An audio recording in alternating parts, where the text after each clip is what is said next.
কি এবার পাহাড়, সমুদ্র না জঙ্গল? ঘোরার মজা দ্বিগুণ হবে যদি থাকে মুখরোচক, আপনাদের সব সময় সফরসঙ্গী। মুখরোচক আপনাদের ভালোবাসায় জড়িয়ে ৭৫ বছর পেরিয়ে। রূপকথার গল্পে রাজা আর রানীকে নিয়ে রয়েছে বলাই যায়, কারণ এখনো রাজকন্যা এবং রাজপুত্র।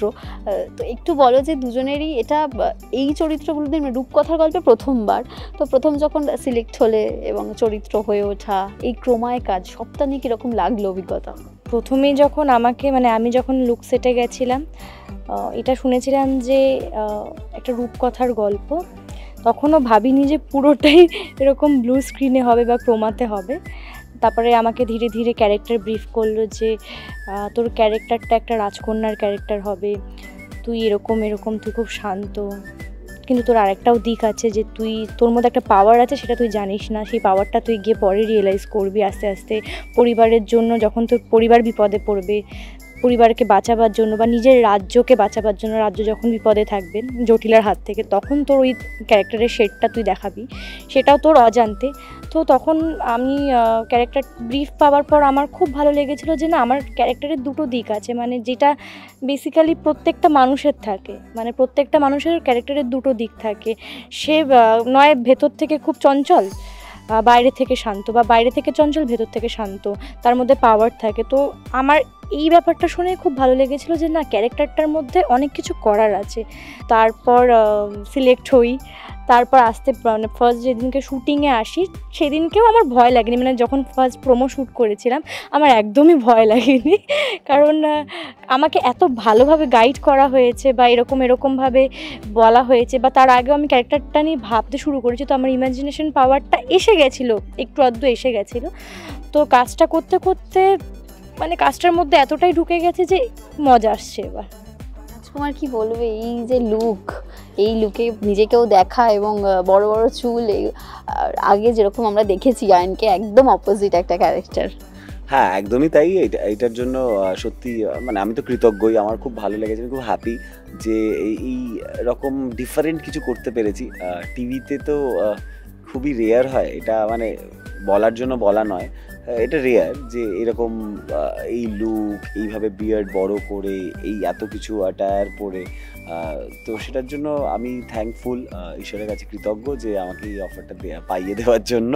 এবং দারুণ লাগছে, মানে এক্সপিরিয়েন্স বলো, আমার এনার্জি বলো, বা মানে কি বলবো, মানে এভরিডে না, আমি এভরিডে এখনও পর্যন্ত যতবার শুটিংয়ে এসেছি আমি এটাই ফিল হয় আমি আজকে নতুন কিছু শিখবো।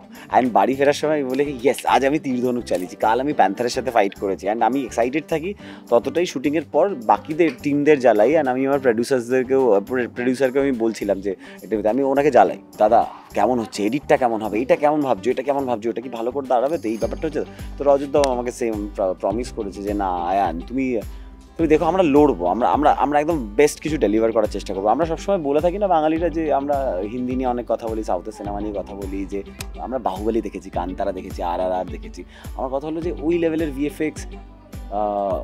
ভিএফএক্স হতে পারে না, এটা একটা প্যালেট আমাদের মাথায় সেট হয়ে গেছে, বেঙ্গল হতে পারে না। বাট আমার মনে হয় যে না, হবে। হচ্ছে একটু আয়নায় দেখে যে রূপকথার রাজ্যে রয়েছি, রাজা রাজকুমারী, কিরকম ফিল হচ্ছে? ডেফিনেটলি ফিল তো হবেই। আর তার মধ্যে আয়ন যেটা বলছিল যে মানে আমরা সাউথ নিয়ে ভাবি, বলিউড নিয়ে ভাবি, বাংলায় এরকম কিছু, মানে সত্যি অনেক দিন পর বাংলায় এরকম একটা ভালো ভিএফএক্সে, তার মধ্যে আমাদের আরও একটা এক্স ফ্যাক্টর যে আমাদের এখানে AI ইউজ করা হচ্ছে। তো তোমরা প্রোমো দেখেছো নিশ্চয়ই, প্রোমোটার মধ্যেই আমরা বুঝতে পারছি যে আরও কত নতুন মানে দিক আসছে, অনেক নতুন রকমের জিনিস, মানে অনেক দিন পর এরকম একটা ভালো কাজ হচ্ছে। তো সেটার জন্য তো খুব এক্সাইটেড। তার মধ্যে মানে যেরকম ধারাবাহিক থেকে, মানে আমাদের ধারাবাহিকটা একটু ভিন্ন, মানে রূপকথার গল্প, মানে রেগুলার মানে লাইফের থেকে অনেকটা বেরিয়ে এসে আমাদের একদমই তাই। আর আমি নিজে ছোটবেলা থেকে তো মারাত্মক, মানে স্কুল লাইফে আমি ফাটিয়ে স্কুল থেকে আসার পর হ্যাঁ হ্যারি পটার মিনিমাম একটা এপিসোড আমি মানে 100 টাইমস দেখেছি।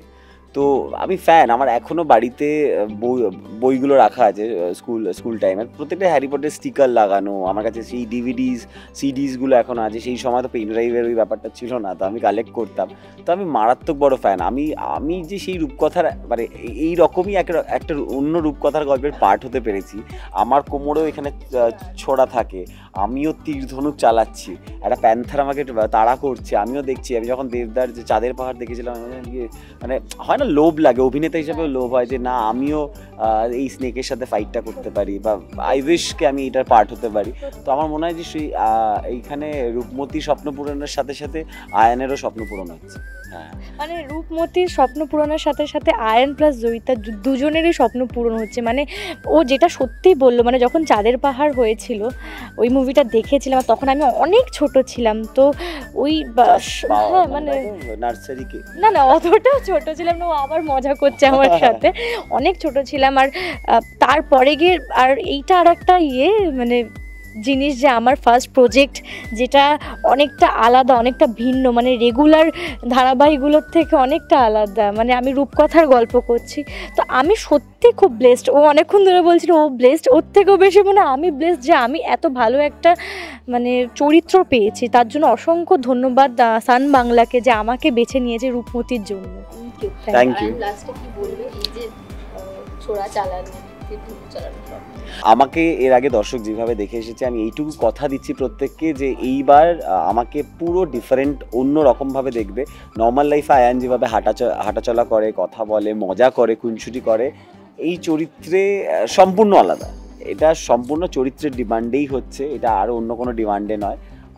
এখানে এইটুকু কথা দিতে পারি যে আপনারা প্রত্যেকে কোয়ালিটি প্রোডাক্ট দেখবেন, একটা অন্য রকম মানে ঝাঁ চকচকে একটা কাজ দেখতে পাবেন। তার সাথে গল্প আপনাদের ভালো লাগতে পারে, আপনাদের খুব ভালো লাগতে পারে, আপনাদের হয়তো কখনো একটু ঠিকঠাকও লাগতে পারে, বাট আপনারা জানাবেন, আপনারা দেখবেন। কিন্তু কথা দিতে হবে অবশ্যই আপনাদের ভালো লাগলে বাকিদেরকেও বলবেন এই শোটা দেখার জন্য, কারণ সত্যিই আমরা প্রত্যেকে এফর্ট দিচ্ছি। আর আমরা শুটিংয়ে এফর্ট দেওয়ার পরে আমাদের যে ভিএফএক্স টিম আছে, যারা একটা হিউজ টাইম ধরে তারা দিন রাত এক করে দিয়ে এডিট করছে, কারণ এইটা তো পুরো ক্রোমাতে শ্যুট হচ্ছে ভিএফএক্সে। তো তাদের কাছে একটা বিগ চ্যালেঞ্জ, আমাদের কাছেও বিগ চ্যালেঞ্জ যে আমরা সেই অভিনয় লেভেল মাত্রাটাকে ম্যাচ করাতে হবে। মানে একটা সত্যিকারের প্যান্থার যখন তারা করে, আমাকে তো কোনোদিনও করেনি রিয়েল লাইফে, বাট ওই হয় না আমাদের ওই ভাবনাটাকে ওই জায়গায় নিয়ে যেতে হচ্ছে যে একটা তীর যদি আমার দিকে আসে, সেখানে কিভাবে মাথাটা সরাতে হবে। বা আমাদের সবার অনেক পরিশ্রম আর ভালোবাসা দিয়ে আমরা এই প্রজেক্টটা করছি। আর আপনাদের এটা বলতে পারি, আপনারা ঠকবেন না, আপনাদের ভালো লাগবে। আপনারা প্লিজ দেখবেন প্রত্যেকদিন রাত 8টায় 27 তারিখ থেকে শুধুমাত্র সান বাংলার পর্দায় আসতে চলেছে রূপমতি। আমাকে এর আগে শোতে যত ভালোবাসা দিয়েছেন, আমি প্রে করব, আমি রিকোয়েস্ট করব আপনাদেরকে, প্লিজ প্লিজ প্লিজ অনেক ভালোবাসা দিন, আপনাদের নিরাশ করব না আমরা। অনেক দিন পর এরকম একটা গল্প আসছে, আর সবাই আমি এর আগেই দর্শকদের থেকে অনেক ভালোবাসা পেয়েছি, সবাই খুব অপেক্ষা করে আছে রূপমতির জন্য। ফাইনালি রূপমতি 27 তারিখ থেকে আসছে, আর রাত্রি 8টার সময় অবভিয়াসলি দেখুন, খুব ভালো লাগবে। মানে আমরা খুব ব্লেসড, আর আমরা খুব হার্ড ওয়ার্ক করছি যে যাতে আমাদের শোটা ভালো হয়, আর ডেফিনেটলি ভালো হবে। অনেক দিন পর অনেক মানে ভালো একটা কাজ হচ্ছে রূপকথা।